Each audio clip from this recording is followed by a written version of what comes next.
In today's video, I'm going to teach you how to build a mailing list, Squarespace. We'll start right inside your Squarespace site dashboard. From the main navigation, open the Contacts area. This is your central hub for people data in Squarespace, profiles, subscribers, and the audiences you'll email. Inside Contacts, head to Lists and Segments. This section is designed to help you organize who you send messages to, whether that's a general newsletter audience, event attendees, or VIP customers. Create a new mailing list. You'll be prompted to name it, and this is worth a moment of thought. Pick a clear, descriptive name that tells you exactly who's in the list, like newsletter subscribers, customers 2026, or early access beta. Consistent naming helps you and your team stay organized, especially as you grow. When you're happy with the name, save it. Squarespace will spin up the list immediately and you'll land on its management screen. Now, let's add people. Choose Add Subscribers.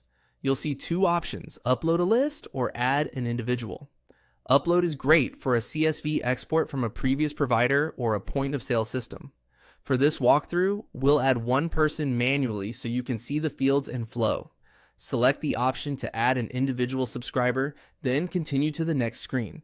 Enter the email address for the subscriber. Double check spelling here, because a single typo can cause bounces and hurt deliverability. Add the first name and last name too.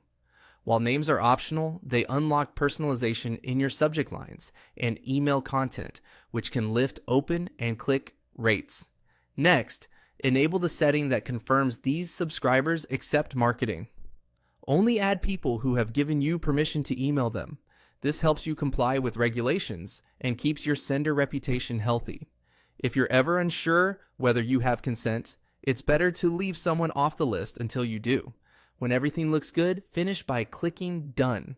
Your new contact is saved to the list and ready for future campaigns. That's it. You've created a mailing list, named it clearly, and added your first subscriber the right way. As you continue, keep your list tidy by removing hard bounces and honoring unsubscribe requests, and consider using consistent naming conventions as your audiences expand. When you're ready to send, your list will be available in your email marketing tools within Squarespace, so you can start communicating with confidence. Tabs.